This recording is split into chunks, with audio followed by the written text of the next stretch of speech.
Soggy buns, waiting too long for a cold meal, and missing out on the nostalgia factor. White Castle is an iconic restaurant well known to many, but that doesn't mean everyone is a fan of the regional establishment. If you're already into American cuisine, there's nothing about a classic hamburger that should elicit alarm. But White Castle's burgers sort of defy the commonly associated traits that make this beef sandwich what it is. Allow the buns to prove our point. Sure, the slider rolls have a springy fluffiness, and the company even goes to the trouble of leasing out bakeries to supply the stock for its 300-plus locations spanning the country. Unfortunately, the buns have earned a bad rap, and this is because of the numerous complaints that the texture suffers a tendency of going soggy. As it stands, we can assign blame to White Castle's cooking procedures for provoking rage in scores of visitors. The staff behind the counter don't grill the sliders as you'd expect for an average fast food chain, as the patties are actually steamed. While the meat and onions sizzle away together on the stovetop, cooks then pop open the buns and place them on top of the pile. Rather than each component cooking separately for assembly at the end, the little burger comes together entirely in one go. It's a convenient shortcut that infuses a recognizably savory flavor and works to soften the beef patties to a cushiony consistency. The downside, though, is the bread roll may be mushy and borderline disintegrated by the time it's boxed up and delivered to the takeout window. Onions are a beloved garnish most burger purists can't resist. About those tender little White Castle burgers. Those little itty-bitty grilled onions that just explode in your mouth like flavor crystals every time you bite into one. On the other hand, the umami kick they contribute can be too much, which makes all the vocal opposition to White Castle's food make sense. According to critics, the problem is that White Castle does not treat onions as a simple complement to enhance its bite-sized specialties. The vegetable is downright inescapable, bleeding straight through the plush bun and flattened patty. On the original slider, the flagship product, you'll experience strands in just about every mouthful you can choke down. Minus a single pickle that's rounded it out over the last century, the punchy umami tone is about the only flavor you detect in one of its mini burgers. And in a similar vein to the highly detested bread buns, it's the culinary practices White Castle adheres to that seems largely responsible. The onions you'll find are seared on the grill top in a massive layer. This is so when staff place the beef squares on top, the shredded morsels brown simultaneously with the meat. As a result, the burger is imparted with the telltale aroma of pure onion, an overpowering scent not everyone will find agreeable, clearly. Tiny as they are, White Castle's mini burgers remain an outlier in the fast food world for a reason that's fairly stark: the lack of condiments. Look at the menu at White Castle and tell us if you see any sauces offered on the sandwiches. Nope, we don't see any either, not even ketchup. How about those people that don't use ketchup? What are they called again? Al-Qaeda? Ugh. Minus the bacon ranch chicken slider that hit menus back in 2022, every slider essentially arrives undressed. To no surprise, this doesn't entice many customers who weren't already familiar with the company's plainer approach to burger making. One could argue White Castle's slider formula was engineered to require no condiment of any kind. You would be ruining its essence by slathering on ketchup. The simplicity of onion, pickle, and beef to them is the holy trifecta that defines it. This philosophy potentially filtered into the rest of the offerings, which explains the slew of unsatisfied customers. Where a whole pound of beef can translate into multiple cheeseburgers elsewhere, White Castle can cash it in for 18 of them. They measure 2.5 inches in length and width, making them a snap to wolf down one by one, which is good news if you happen to be named Harold or Kumar. However, less enthused customers tend to feel cheated by the miniature sizing regardless. People tend to be disappointed by White Castle's teeny tiny patties because they're expecting a regular-sized hamburger. But the thing is, they're not like other establishments where you can invest your appetite into a single creation like the Whopper or Dave's Single. They're sliders. The smaller dimensions not only mean you can eat more of them, but this was the purpose of the eatery's goal when it launched in the 1920s. Churning out as many hamburgers as the demand could feed upon was exactly where the mini-sized format took off. I think from the very beginning it was the idea that they had to be small and easy to share. White Castle's selection of crinkle-cut fries, mozzarella sticks, onion rings, and chicken rings seem decent enough, but ask around the web and you'll discover a good number of people find them weak. Online, franchise chatter and YouTuber Luke Foods were united by their disdain for the French fries, finding the execution unmemorable, unseasoned, and barely crispy. The bare minimum for a French fry. Is this how everyone feels about White Castle's food? Obviously not. Nevertheless, the grievances do contain some truth if we were to only look at the ingredient information made available on the chain's website. There's zero indication that the fries and hash browns sport a vibrant seasoning blend. Raw potato and vegetable oil comprise the first few ingredients, followed by preservatives. No wonder they leave people unimpressed.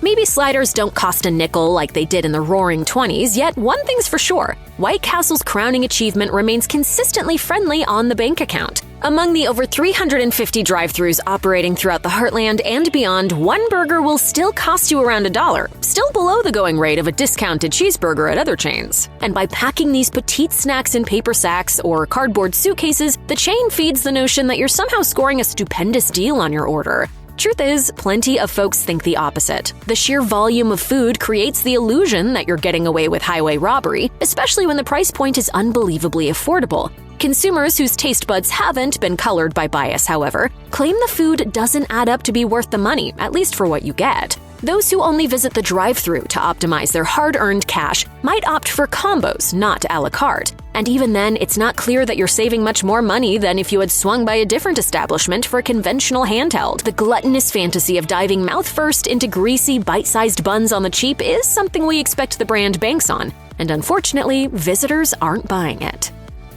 White Castle churns out large quantities of food. As reported by Nation's Restaurant News, a single location can typically sling about 1,800 sliders every hour, a maximum count that likely fluctuates given the foot traffic. Despite doling out these orders at a frequency rivaling the Boston Marathon, however, some patrons refuse to put up with White Castle's longer-than-average wait time. One user on Reddit called it the, quote, slowest fast food place in existence, and went on to add, usually it's only 15 to 20 minutes, but I've seen it take 2 hours before.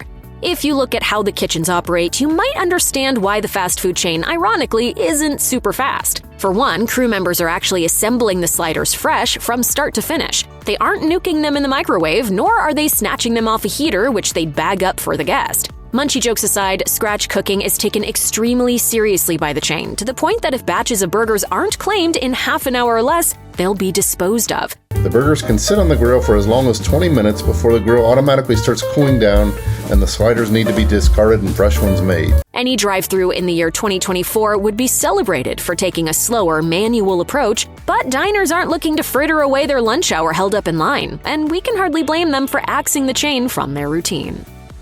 Any kind of digestive trouble causing your stomach to gurgle and twist is a nightmare to endure, and for some diners, White Castle usually stands as the culprit of this agony. The bite-sized morsels tend to have a nasty habit of brewing up a storm in your bowels. Devouring heavy food is bound to upset the tummy, and that's regardless of the franchise. They don't call them greasy spoons for nothing, right? Though White Castle isn't unique on this front, a Reddit Ask Me Anything thread with an employee reveals how the chain exacerbates the problem thanks to its prized ingredient, steam.